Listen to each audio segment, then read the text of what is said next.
따라합니다. 사람 낚는 어부가 되게 하리라. 아멘.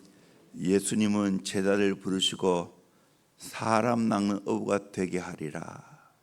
얼마나 멋있는 겁니까?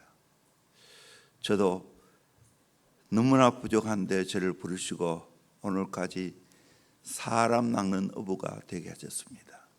예수님이 이 땅에 오신 목적이 뭡니까? 하나님 나라입니다. 14절 15절을 보면 하나님의 복음을 전파하여 이르시되 때가 찼고 하나님 나라가 가까웠으니 회개하고 복음을 믿으리라. 하나님 나라를 건설하기 위해서 예수님이 이 땅에 오셨습니다. 이 하나님 나라를 건설을 누가 하는가? 제자가 하는 겁니다. 그래서 제자들을 부르신 겁니다. 오늘 또 하나님 나라 건설하기 위해서 제자를 부르시고 또 그 제자들에게 사람 낚는 어부가 되게 하시는 복이 될 줄로 믿습니다. 아멘. 이 핵심입니다. 왜 우리가 제자가 되어야 되는가? 사람을 낚아야 되는가? 하나님 나라를 확장시켜야 돼요. 예수님이 오신 목적이 곧 저와 여러분의 목적입니다. 하나님이 제자를 부르실 때 어떤 제자를 부르셨는가? 첫째는 자기 일에 성실한 자를 부르셨습니다. 자기 일에 성실한 자를 부르셨습니다. 시몬과 그의 형제 안드레는 그물을 던지고 있는 중에 제자를 부르셨습니다. 야고보와 요한은 그물을 깁고 있는 가운데 부르셨습니다. 그물을 던지고 그물을 깁는 가운데 제자를 부르셨습니다. 누가복음 5장에 보면 고기 한 마리 낚지 못했지만 밤새도록 그물질하는 베드로의 모습을 읽어볼 수 있죠. 그래서 그 베드로 부르셨습니다. 세간에 열심히 일하고 있는 마태를 부르셨습니다. 엘리사다 보면 선지자로 부름받을 때 12결의의 소를 가지고 밭을 갈고 있을 때 부르셨습니다. 모세는 장인 이도로의 양떼를 돌보고 있을 때 부르셔서 이스라엘 백성들을 가나안 땅으로 인도하게 했습니다. 기도는 밀을 타자고 있을 때 미디안 족속들의 압제로부터 이스라엘을 구하라는 소명을 받았습니다. 다윗도 베들레헴 초원에 양떼를 지키고 있을 때, 양떼를 열심히 치고 있을 때 하나님이 부르셔서 왕으로 삼으셨습니다. 아모스도 뽕나무를 키우며 양떼를 치고 있을 때 선자로 부르셨습니다. 하나님은 오늘도 열심히 자기 일하는 자를 부르신다는 겁니다. 빈둥빈둥 노는 자를 부르시지 않습니다. 자기 일에 충실한 자를 하나님이 부르셨다는 겁니다. 이솝 우화에 나오듯이 주님은 토끼보다는 거북이를 부릅니다. 우리는 거북이처럼 성실함으로 뚜벅뚜벅 길을 가야 됩니다. 내 할 일을 하는 겁니다. 디모데후서 2장 2절에 보면 바울이 누구에게 복음을 맡겼습니까? 또 내가 많은 증인 앞에서 내게 들은 말을 충성된 사람에게 부탁하라. 그들이 또 다른 사람을 가르칠 수 있다. 바울이 디모데에게, 디모데는 충성된 사람에게, 충성된 사람은 또 다른 사람에게, 핵심이 뭡니까? 충성입니다. 믿음직한 사람, 자기 일에 충실한 자를 하나님 부르셔서 사람 낚는 어부가 되게 하십니다. 두 번째로 동력하는 자를 부르셨습니다. 베드로, 안드레 형제가 동력했지요. 야고보와 요한 형제였죠. 이렇게 동력하는 자를 부르셨습니다. 오늘 또 하나님은 어떤 자를 부르셔서 사람 낚는 어부가 되게 하시는가? 동력하는 사람. 브루스와 아울라 부부가 잘 동력했죠. 주님과 동력하고 주의 종과 동력하고 교회와 동력하고 부부가 동력하고 복음과 함께 동력하는 귀한 일꾼이었습니다. 하나님은 턱불장을 쓰지 않습니다. 부부 제대로 관계를 못하고 동력을 못하는 자를 불러 쓰신 일이 없어요. 가장 먼저 부부가 동력해야 되는 거예요. 동력을 못하는 사람은 위험합니다. 뿐만 아니라 편협합니다. 그래서 가장 먼저 할 것은 동력하는 걸 배워야 돼요. 그래서 구세군은 목사 부부에게 사관으로 임명을 합니다. 같이 일하는 거죠. 사실 알고 보면 교회 목사도 마찬가지입니다. 부부가 동력을 잘 해야 돼요. 부족하지만 저와 집사람은 또 동력을 잘 해왔기 때문에 오늘의 우리의 가정이 있는 거고 교회가 있는 겁니다. 그래서 여러분은 동력을 배워야 되는 거예요. 동력 잘하는 자를 하나님 부르셨다는 거예요. 가장 1순위로 부부 동력해야 돼요. 그리고 맡겨둔 일을 할 때 동력을 잘해야 됩니다. 이것 못하면 사람 낚는 어부가 될 수가 없어요. 사람을 낚을 수가 없어요. 어부가 얼마나 동력을 잘합니까? 혼치합니까? 동력에서 일하지 않습니까? 그물을 던지고 그물을 올릴 때 다 동력하는 거예요. 세 번째로 즉시 결단하는 행동파를 부르셨습니다. 18절에 보면 곧 그분을 버려두고 따르니라. 20절에도 곧 부르시니 그 아버지 세베다를 품꾼들과 함께 배에 버려두고 예수를 따라가니라. 부사 곧 말씀하자마자 곧 다 버려두고 예수를 따랐어요. 지체할 수 없는 겁니다.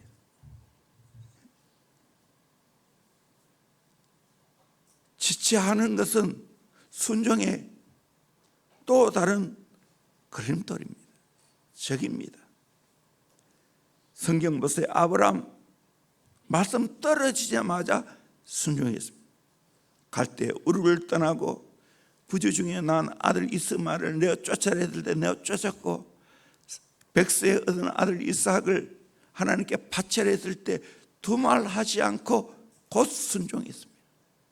아내와 이혼은 또 하지 않고 순종을 했습니다. 모세도 궁중을 떠날 때 공주와 의논하지 않았습니다. 바울도 헤롯과 의논하지 않고 아라비아 강야에 갔습니다. 예수님의 제자들도 부모와 잡은 고기와 그물을 버려두고 곧 예수를 따랐습니다. 또 하나는 버려두고라는 동사입니다.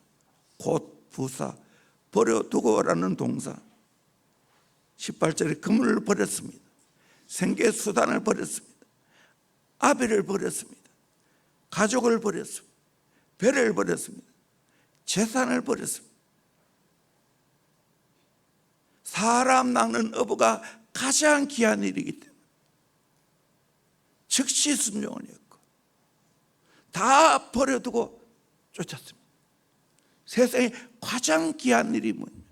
사람 낚는 어부. 저의 간절한 소망은 하나님, 내가 제사를 남기는 게 아니라 사람을 남기고 가기를 원합니다. 제자를 남기고 가기를 원합니다. 함께 더불어 하나님 나라를 꿈꾸고 하나님 나라를 확장하고 하나님 나라를 세워가는 제자를 남기고 가기를 원합니다. 저의 간절한 소원입니다. 네 번째로 전 삶을 예수님께 위탁하고 다른 자를 부르습니다. 곧 그물을 버려두고 따르니라. 18절 20절에도 곧 부르시니 그 아버지 세베다를 품꾼들과 함께 배어 버려두고 예수를 따르니라. 따르니라. 따르니라. 여러분, 내 인생 예수께 전적으로 위탁하고 예수를 따라야 될 줄로 믿습니다. 그것이 제자입니다. 그것이 제자. 외형적으로는 주님이 가신 길을 따라가는 겁니다.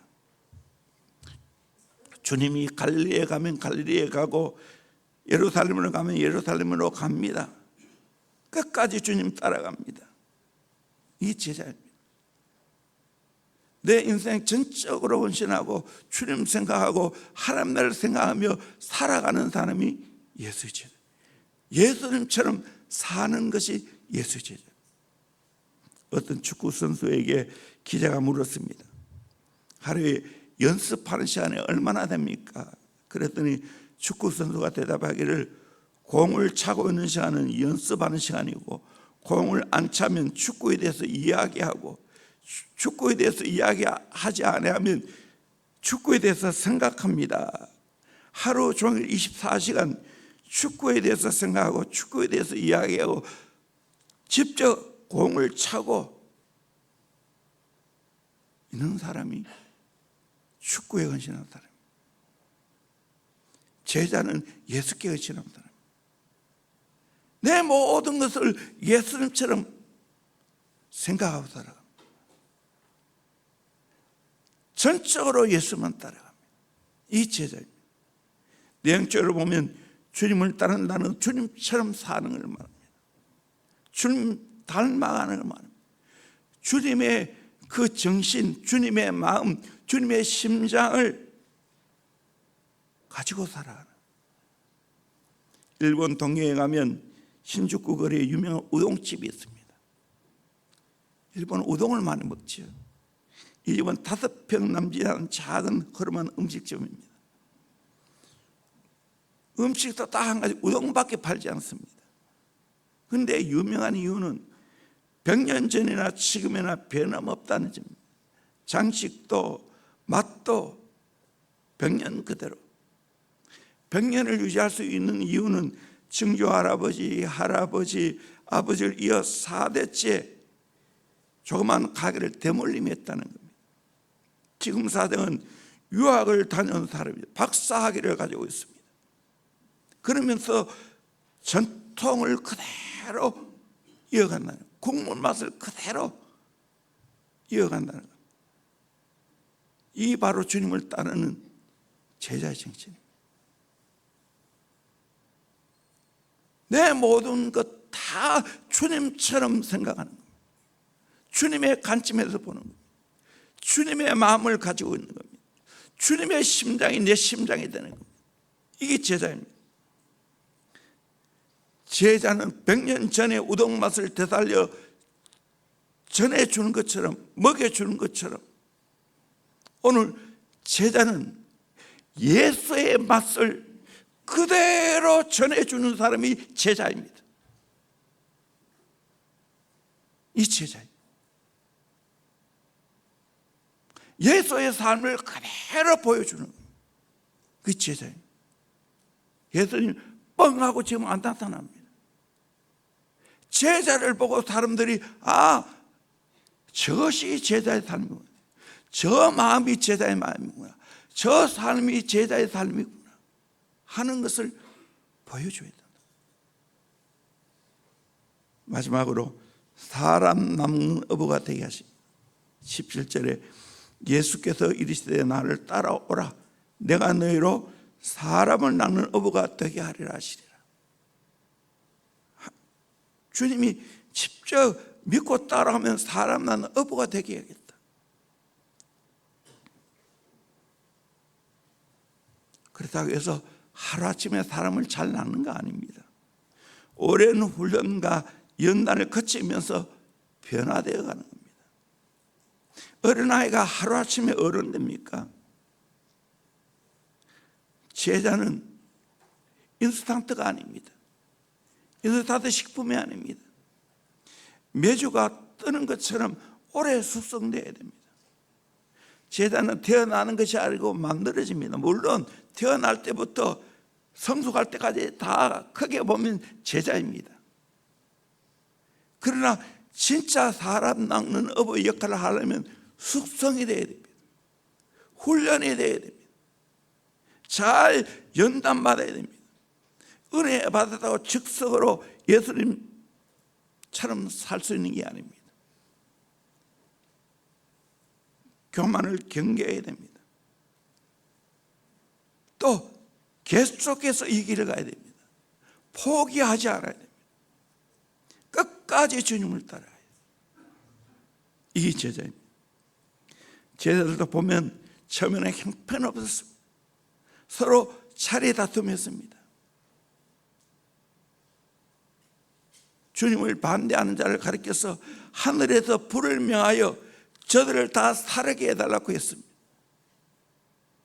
베드로는 예수님이 잡혀가니까 칼을 가지고 말고의 길을 베었습니다. 그런 제자였지만 3년 동안 예수님과 함께 다니면서 배우고 또 오순절에 성령 받고 나니까 진짜 제자가 되었어요. 사람 낚는 어부가 되었습니다.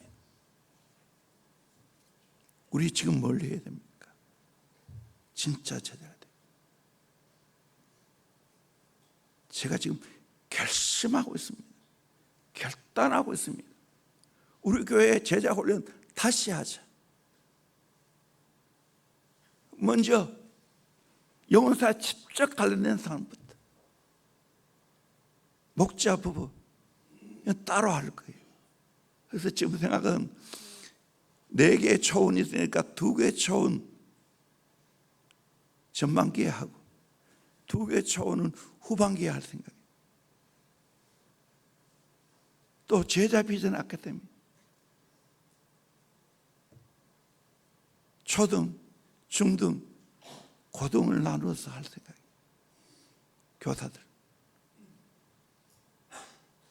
그 외에는 사회훈련, 제자훈련 받은 사람 정말 내가 제자가 되고 싶다 하신 분은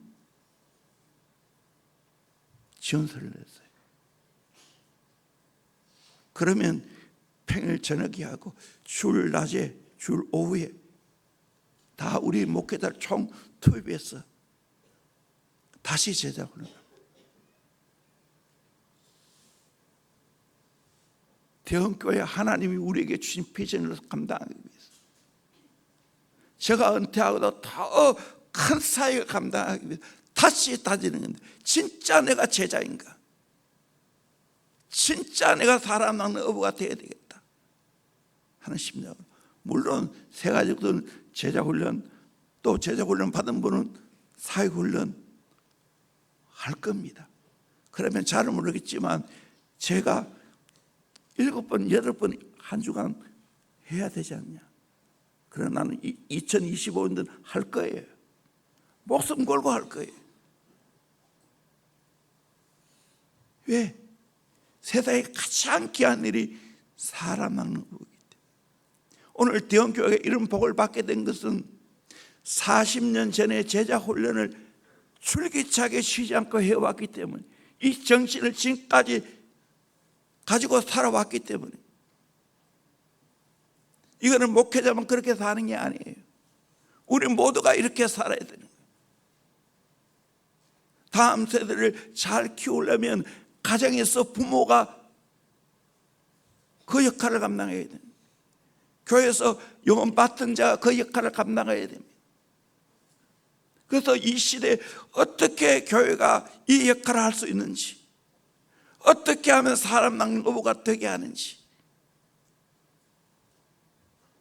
모델이 되기를 원합니다. 선구자가 되기를 원합니다. 지금도 그랬지만 앞으로 더 그럴 겁니다.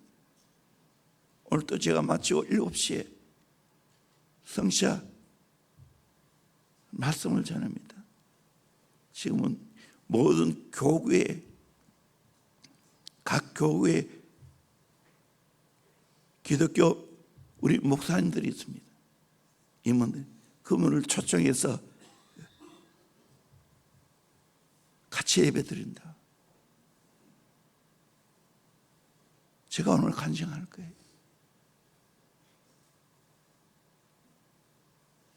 정말 저같이 부정한 사람 하나님이 부르셨어.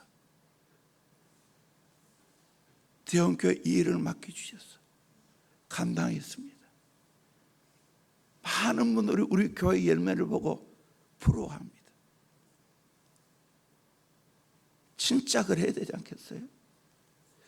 시바 여왕이 솔로몬의 부귀 영화를 보고 정말 소문보다 더 낫다 해야 되지 않겠어요? 이름 뿌린 제자 말고, 거쳐가는 제자 말고 진짜 삶으로 말하고 열매로 말해야지. 진짜 제자가 돼야 되지. 진짜 사람 낚는 어부가 돼야 되지. 세상에 가장 귀한 일은 죽은 사람을 살리는 살아나는 어부입니다. 그리고 그를 또 제자로 삼는 거예요. 제자 4대가 이루어져야 돼요. 바울이 디모데가 충성되는 사람에게, 충성되는 사람에게, 또 다른 사람에게 이런 역사를 이루어 가야 될 줄로 믿습니다. 아멘. 각오합시다. 결단합시다. 정말 주님이 순종하면 저와 여러분을 살아남는 어부가 되게 해주겠다고 했어요. 얼마나 엄청난 일입니까? 이를 통하여 주님은 세계의 복음화를 꿈꿨고 하나님 나라를 이 땅에 건설하기를 원했어. 누구를 통해서? 제자를 통해서. 그래서 12명의 제자를 키워놓고 모든 지상 명령을 그 제자에게 다 위임하고 가셨습니다. 그리고 그 제자들에게 제자 삼으라. 이것이 지상 명령입니다. 우리 가정에서 예수의 제자를 자녀에게 못 삼으면 그 끝이에요. 얼마나 안타까운 일이에요. 제자라 만나야 돼요. 부부도 제자라 만나야 돼요. 부모 자녀도 제자라 만나야 돼요. 목장 안에서도 제자라 만나요. 우리 제자면 아카데미도 진짜 여러분이 여기서 가장 좋은 것은 예수의 제자가 되는 거예요. 이 귀한 삶을 우리 모두 살아가기를 주의 이름으로 축원합니다. 아멘. 할렐루야. 기도합니다. 우리 함께 기도하겠습니다. 오늘